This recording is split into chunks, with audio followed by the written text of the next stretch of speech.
Councillor Davison, Councillor Allen, thank you. Is there any debate? I'll call the question. You can register your votes now.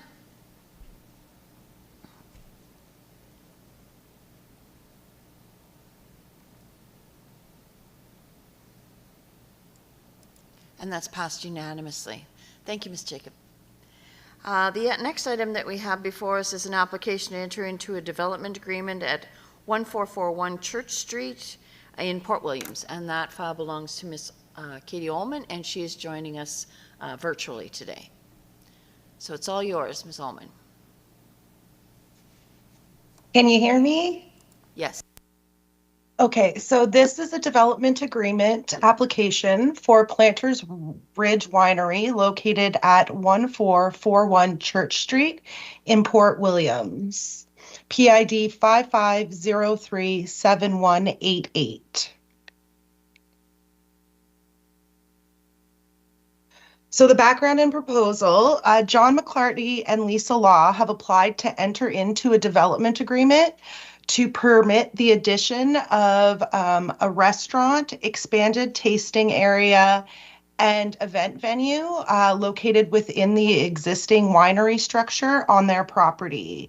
The property is the location of the applicant's winery, and it has become a tourist destination in the municipality.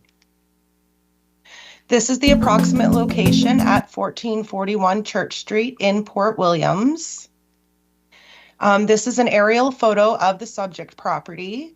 So this building located right here is where the event venue, restaurant, and tasting area would take place. The property is located within the agricultural designation, as is the surrounding properties. And the property is zoned agricultural A1, and the back portion of the property has environmental constraints and an environmental sensitive overlay because it is close to the Canard River.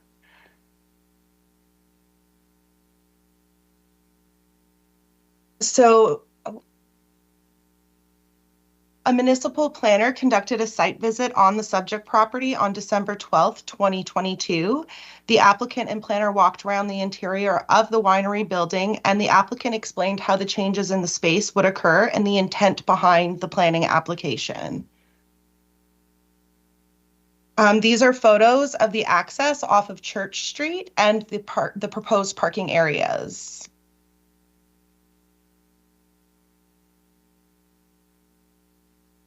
So this is an aerial photo of the subject property. The expanded parking area would be along Church Street in this area at the bottom of the photograph. This is a site plan showing the additional parking spaces required by the development agreement. So in order for council to consider enabling a use by development agreement in accordance with the Municipal Government Act, this ability must be outlined in both the land use bylaw and municipal planning strategy. Section 8.3.5 of the land use bylaw outlines the uses that council can consider by development agreement. So A is event venues and restaurants accessory to an operating farm business in accordance with policy 3.5.15. So council will provide specific policy direction for tourism-oriented proposals in the agricultural A1 zone. Council shall consider only by development agreements proposals for event venues or restaurants to be developed within the agricultural A1 zone.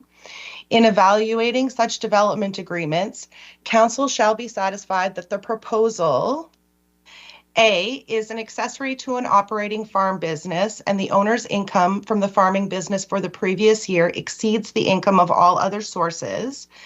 The subject property is within the agricultural designation and agriculture is the main activity on the property. Confirmation of farm income has been provided to staff and has been deemed acceptable, thereby meeting the requirement of this criteria. For B, establishes a maximum setback from the road for any proposed structure to disruption to land in production. And C, includes the inclusion of a building existing on the date of application or the construction of a new building. If the proposal is a new building, council shall be satisfied that the location of the new building minimizes potential impacts on current or future farming practices. So for both B and C, the proposed uses are utilizing an existing building. So this will minimize the impact to the surrounding agricultural land. For D, temporary structures, the applicants did not include the use of temporary structures. E, excludes the ability to obtain or use a cabaret license or its equivalent. So the proposal does not include a request to run a cabaret. And F, includes sufficient parking for the proposed permanent structure and any proposed temporary structures. Council shall be satisfied that the parking areas are flat, stable surfaces, are in close proximity to the restaurant or event venue, and are designed for easy revisions back to agricultural production. So there is adequate parking provided in the site plan that is relatively flat in close proximity to the proposed restaurant and event venue and will remain a permeable surface for easy conversion back to agriculture. G, the proposal may include small-scale accessory fixed roof accommodation. So the property currently includes a bed and breakfast operation. This use is not proposed to be expanded through this application. And H, the proposal meets the general development criteria set out in section 5.3 development agreements and amending the land use bylaw. So these criteria will be reviewed in later slides. So for the agricultural designation, agriculture is an important part of the landscape and a vital component of the economy in the municipality. Agriculture can be seen in many forms throughout the valley, and encouraging and supporting change and growth within the agricultural sector will assist in the ongoing success of agriculture. Enabling agricultural lands to have the flexibility for agriculture-related economic development opportunities enables local farmers to expand their businesses and attract visitors to their farms, thereby facilitating a healthy and productive agricultural industry. This enables the agricultural land to remain in agricultural production. So the agricultural designation, the objective related to economic development, is to provide a flexible regulatory environment that accommodates innovative agribusiness, value-added agriculture, and agritainment. For agribusiness, the economic goal is to sustain the municipality's diverse economic base and encourage the entrepreneurship and innovation. The agricultural objective of economic development within the municipality is to engage agribusiness expansion and innovation, including agritainment and value-added processing. Policy 2.5.10, Council shall promote and encourage the establishment of new and expanded agriculture, agribusiness, and value-added processing in the municipality. So the purpose of the proposal is to expand and grow the existing business, which is keeping with the goals and objectives contained within the municipal planning strategy. Planters Ridge Winery is an agricultural business, and Council has identified the importance of supporting and encouraging growth of entrepreneurship businesses throughout the municipality. For tourism, Policy 2.1.11 states that Council shall permit a variety of opportunities for visitor-oriented businesses in location and at a scale consistent with the intent of the zones enabled within the agricultural, resource, and shoreline designations. Policy 2.5.12 states that Council shall encourage and promote opportunities for visitor-oriented businesses in the municipality. Tourism is an important part of the economy within Kings County. Council encourages tourism-related business development. Wineries bring visitors from other areas of Nova Scotia, Canada, and internationally to the municipality. The wineries and associated tours, as well as other associated uses, are an important part of the tourism landscape in the county. As such, Council recognizes the importance of supporting tourism operators within the municipality. The proposal enables a more complete tourist experience by enabling a full-service restaurant and opportunities to host events at Planters Ridge Winery.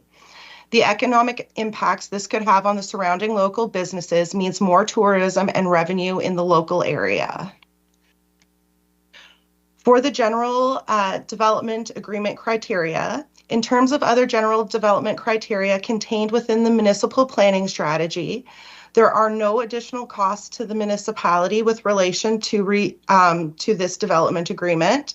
There are no concerns regarding road network or traffic generation.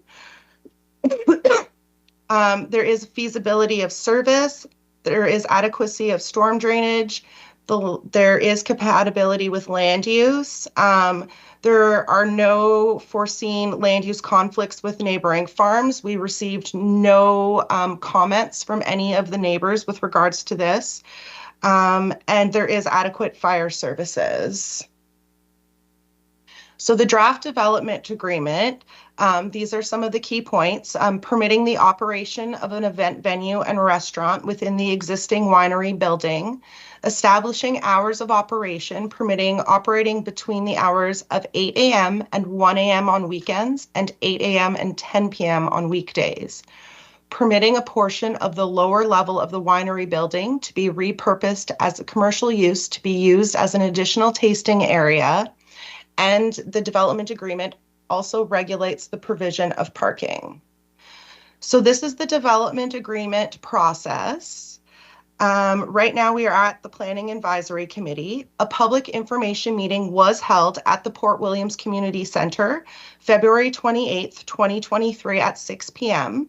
The presentation was recorded and added to the planning application website and has been available to view since that time.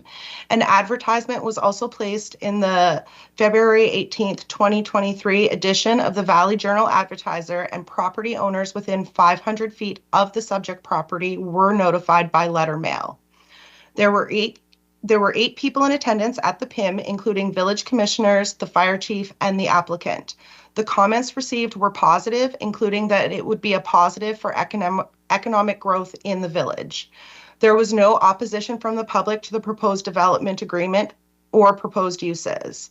And the Port Williams Area Advisory Committee had a meeting February 8th at 6 p.m. and voted unanimously in favor, recommending that PAC recommend to council giving initial consideration and holding a public hearing. So the next step would be if Planning Advisory Committee recommends this to council, it will go for initial consideration. And then it will go for public hearing, at which time property owners within 500 feet will be notified again. And the public hearing will also be advertised in the local newspaper. And this is the recommendation. Thank you, Ms. Ullman. Are there any questions of clarification from the committee?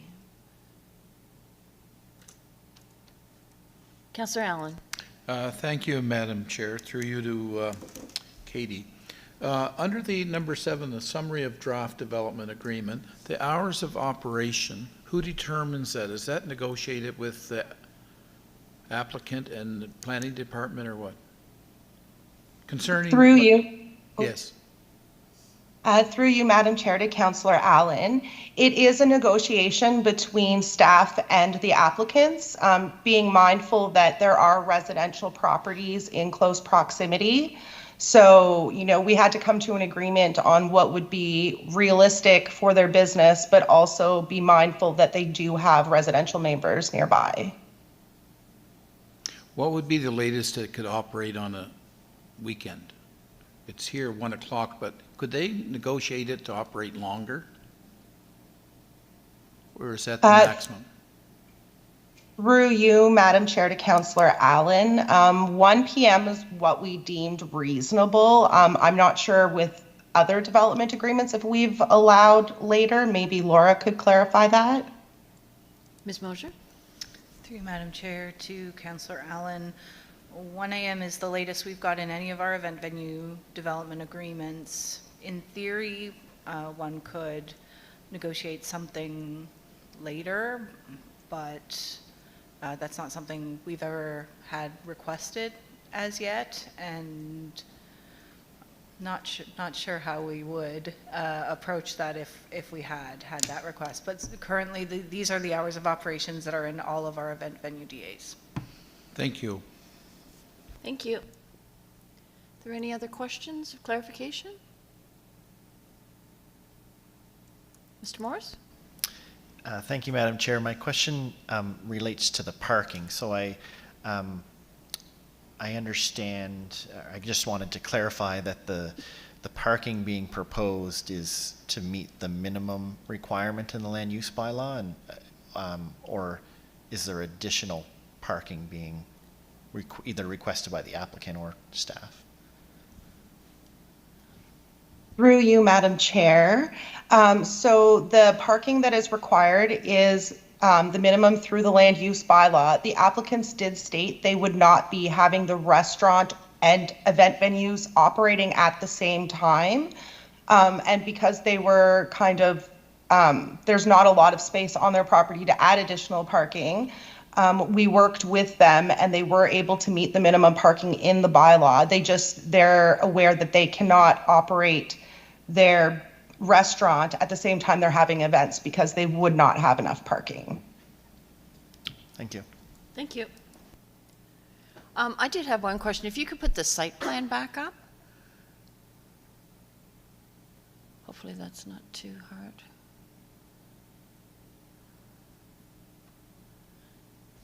Oops.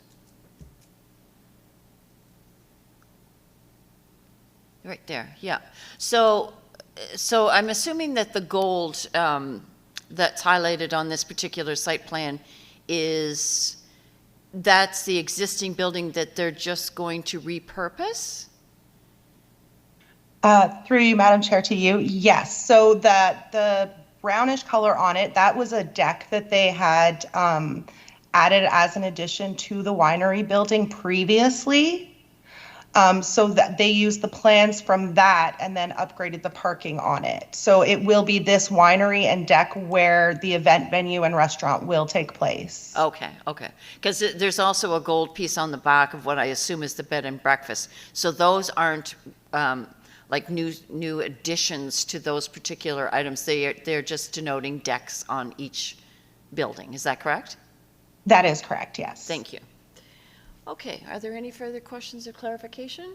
No? So if you could put the recommendation back up, Katie, appreciate it. So the recommendation before us is that the Planning Advisory Committee recommends that Municipal Council give initial consideration to and hold a public hearing regarding entering into a development agreement to permit the addition of a restaurant, event venue, and expanded commercial area within an existing building at 1441 Church Street, PID 550371888 Port Williams, as described in Appendix C of the report dated February 8, 2024. Can I have a mover, please? Councillor Killam, Councillor Granger, thank you. Is there any debate or discussion on this? Nope. I'll call the question and you can register your votes now.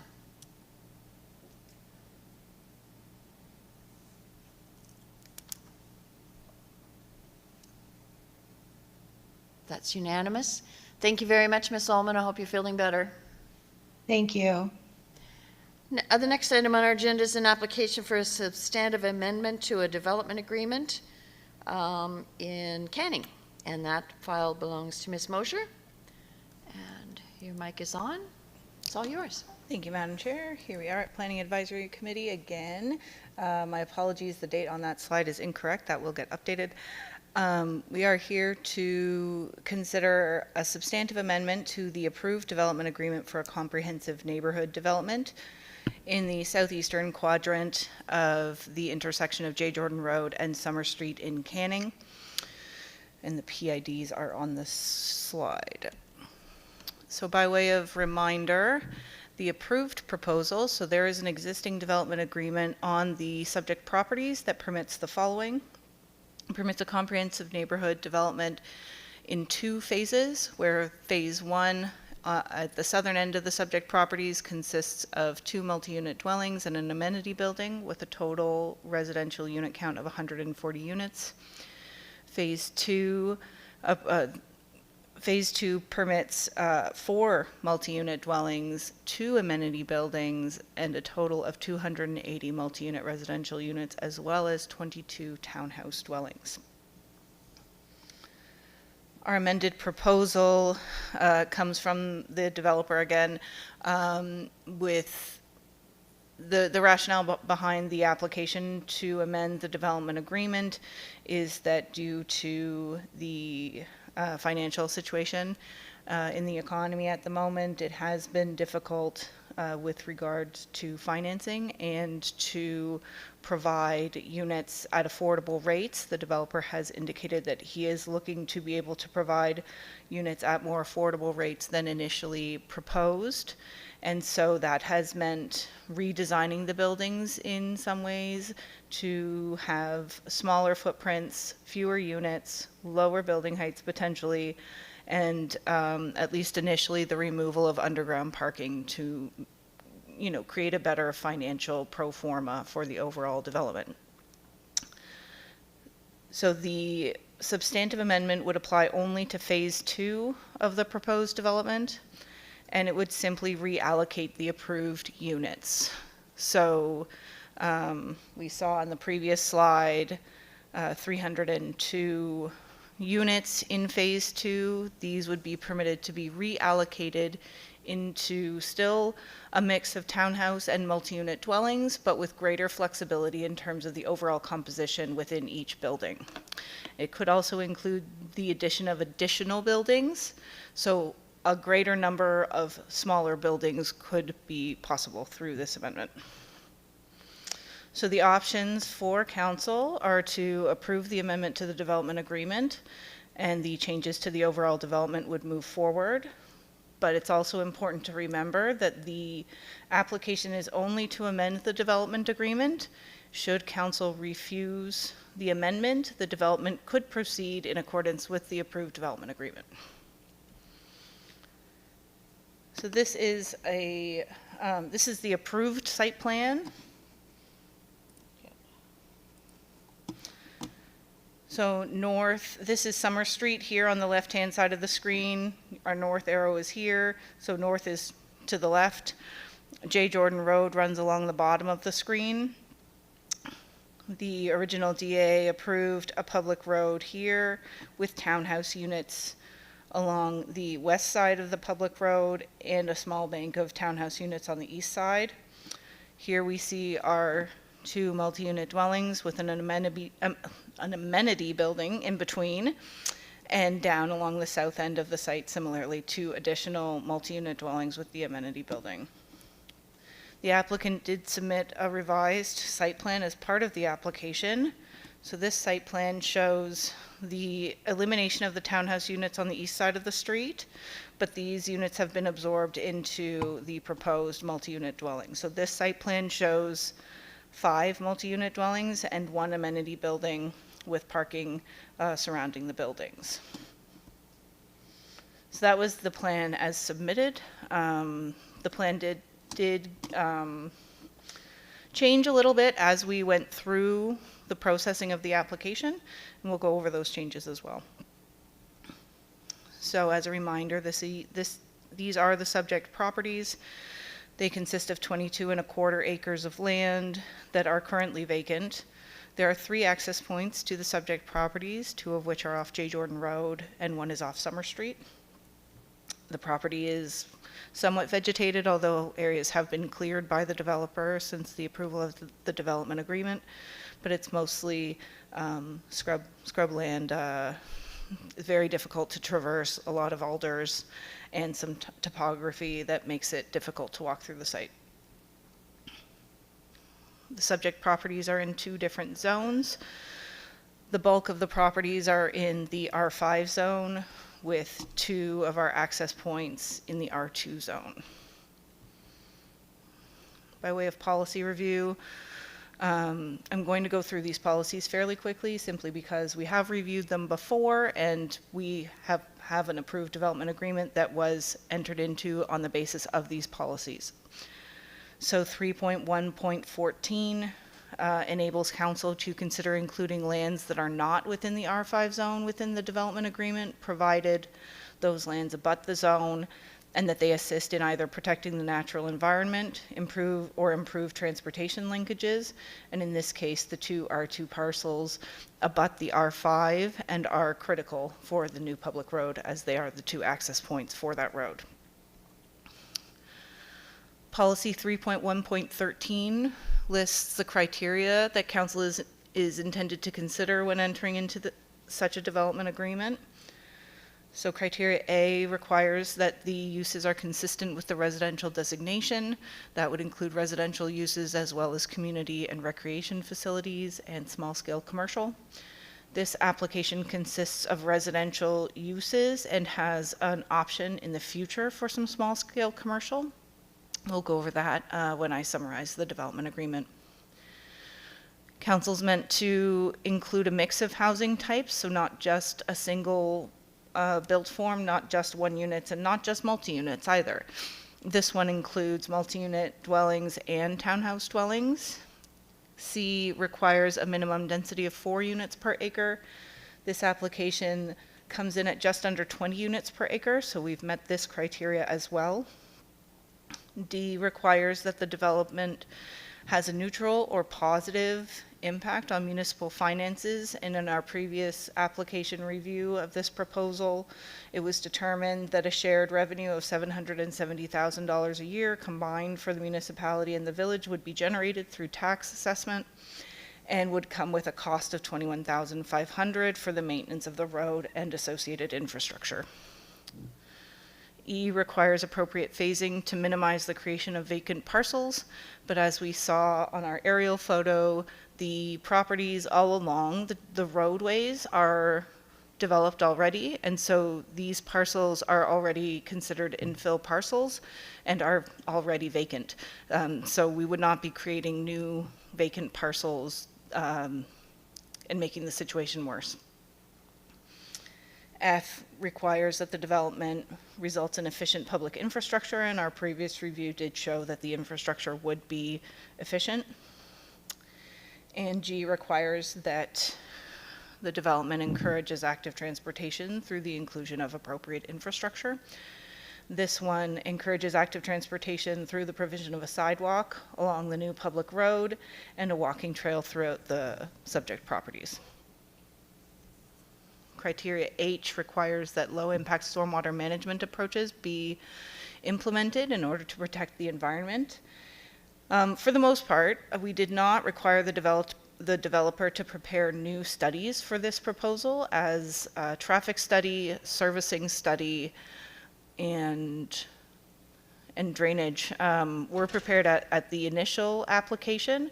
In this regard, we did not ask for the traffic study or the servicing study to be redone, simply because the total number of units is not changing. Typically, those types of studies are based on the number of units or number of people ultimately that a development is meant to support, and where the unit number is not changing, we did not feel it was necessary to redo the traffic or servicing study. However, where some of the parking was underground before and is now proposed to be at grade, that introduces additional impermeability in the site, so greater paved areas that don't absorb rainwater. And if you may recall, we have had some drainage issues in this area, which for the most part have been resolved as far as I am aware.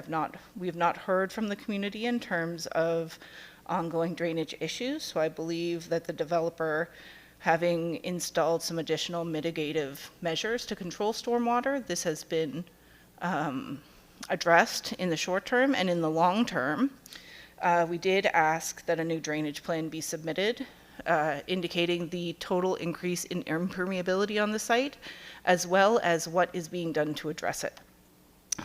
And what was submitted showed an increase of 11% impermeability on the site. However, There are 2 stormwater management ponds proposed on the subject properties, and the overall volume of these ponds was proposed to increase 52% over the initial proposal. So an increase of 52% of the volume being held in exchange for an 11% increase of impermeability on the site, so an overall increase of 37% in the volume of the stormwater management ponds. Criteria I requires a 100-foot buffer between the R5 and A1 zones, which is not applicable to this application since it does not abut the A1 zone. We are continuing to require the 10% open space contribution required under criteria J.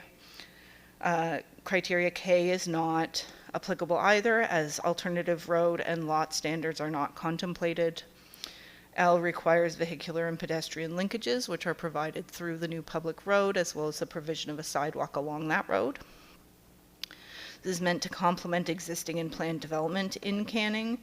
We're not aware of any large-scale development planned for Canning, but this would complement any development that could occur as of right and will assist in achieving the municipality's goals for complete communities, where this introduces built forms that are not overly prevalent within Canning.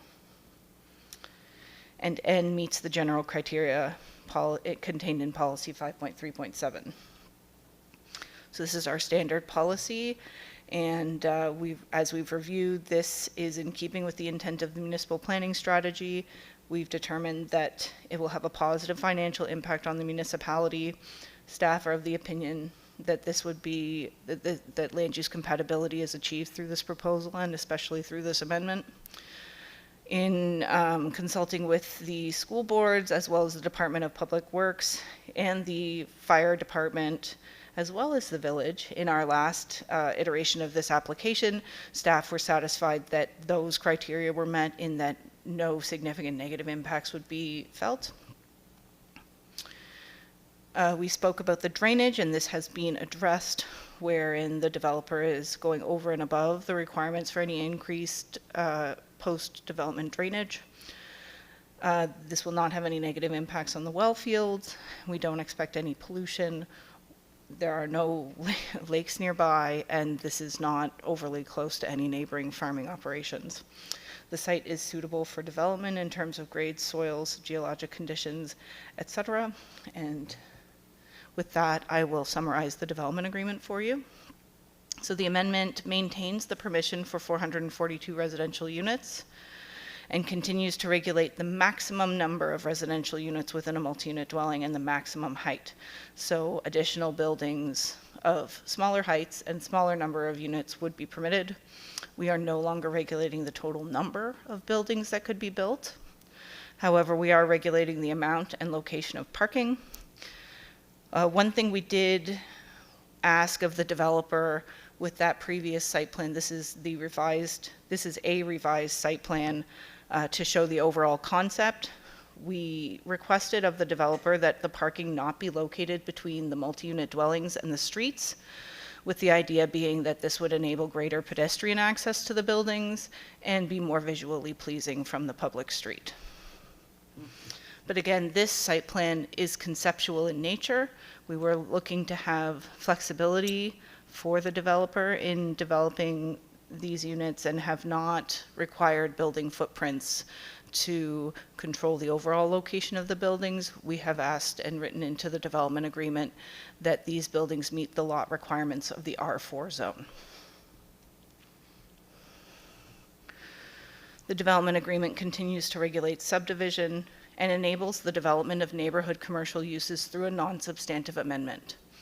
One thing we heard from the public was that there was no offer of additional amenities for the community on these subject properties, and with specific reference to some form of commercial use, whether a convenience store, or small grocery store, or a cafe or restaurant. The developer indicated that he did not have any interest in developing these types of uses on the site. However, it is normal for staff to draft development agreements, not necessarily with the current applicant in mind, but where development agreements travel with the land, if the property were to be sold, a different developer may have different ideas, and we did not want an overly lengthy process to enable additional community commercial resources on this subject property. And so we did enable that through a non-substantive amendment just to ensure that parking requirements can be met and that other considerations related to commercial uses have an opportunity to be reviewed, but without a very long municipal process. So this is our development agreement process. We did receive a complete application and held a public information meeting on September 20th of 2023. Recording of the presentation was made available on YouTube and the municipal website, and staff conducted our review. There was no area advisory committee in Canning, and so here we are at planning advisory committee. The next steps would be to forward this application to municipal council for initial consideration and approval of a public hearing, following which council would make their decision. Properties within 500 feet of the subject properties will be notified of the public hearing, and that will also be advertised in the local newspaper. And with that, we have a recommendation on the screen that reads that Planning Advisory Committee recommends that Municipal Council give initial consideration to and hold a public hearing regarding amendments to an approved development agreement registered on a vacant parcel in the southeast quadrant of J. Jordan Road and Summer Street, constituting PIDs 55-354-385, 55008627, and 55551758 in Canning, which is substantively the same, save for minor differences in form, as the draft set out in Appendix C of the report dated February 13th, 2024. I'll pass back to the Chair.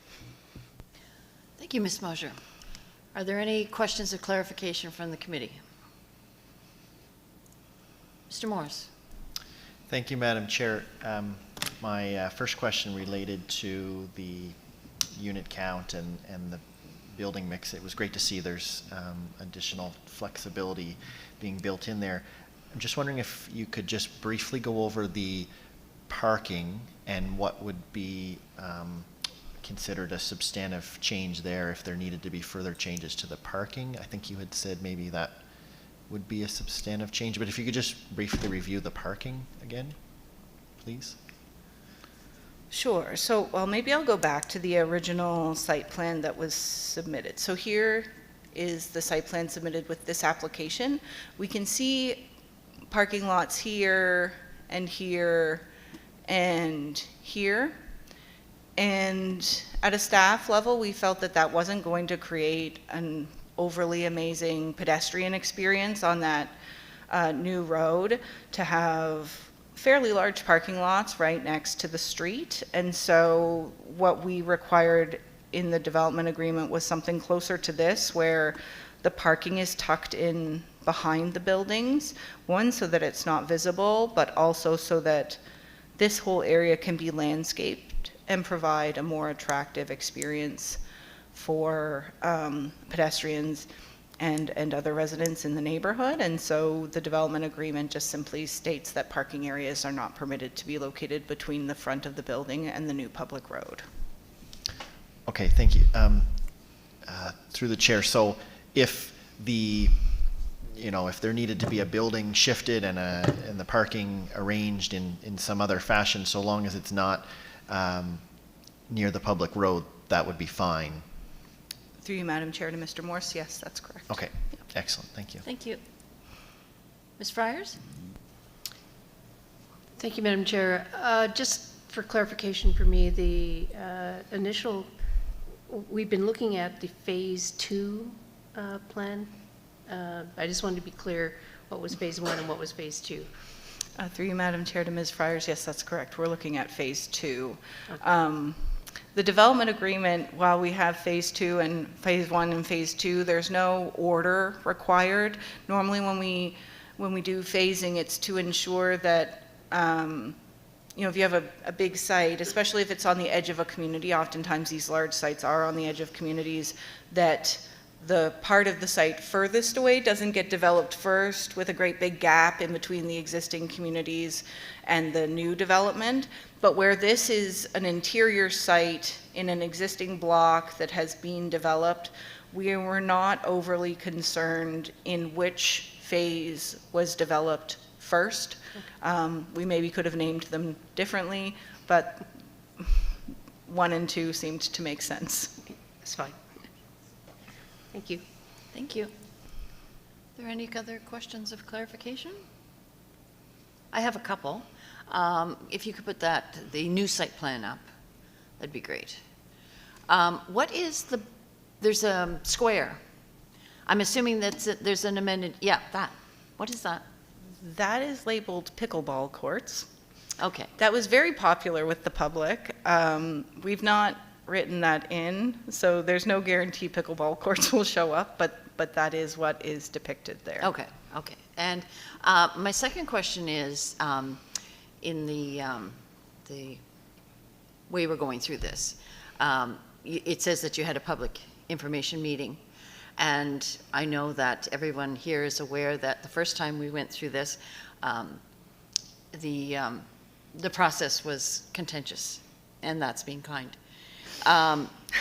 So I'm just curious to know what happened at the public meeting this time, if Very you don't good mind. question. I'm sorry, I did not include that in the presentation. I'll be sure to mention that at public hearing.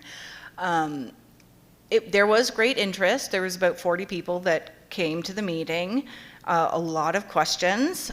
Some concerns were raised. There were concerns raised that we were not redoing the traffic study or the servicing study, mainly because there is a feeling amongst the public that the initial studies prepared for the application were not prepared to the public's satisfaction, but they were prepared to the satisfaction of the authorities having jurisdiction, namely the Department of Public Works for the traffic study and the Village of Canning for the servicing matter. So staff, given that the total number of units was not changing, staff did not require that these studies be redone. The other concerns, there were concerns around the increase in impermeability. However, we have had that addressed by the developer. I'm not I think the balance of the concerns were the same as before. That hasn't changed in the community. There was some positive response that the buildings could potentially be shorter, but there were concerns around what that meant in terms of parking and overall paved area. Okay, thank you. No other questions of clarification? One more time? No? So if you put the recommendation back up, I won't bother to reread it. It's a lot of words and a lot of numbers, so everyone's heard it at least once. So the motion is before us. If I could have a mover, please. Ms. Friars, Councillor Allen, thank you. And so debate. Do we have any comments, concerns? No? Nothing? All right, then I'll call the question and you can register your votes now, please.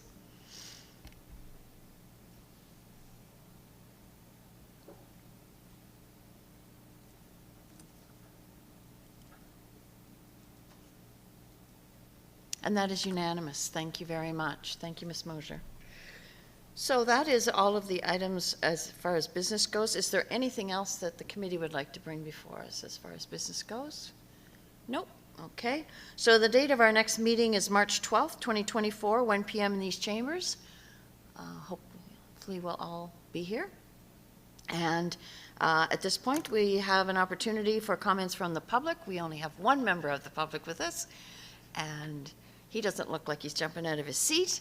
So I will call for a motion to adjourn. Councillor Davison, Ms. Friars, thank you. And you can register your votes on that now.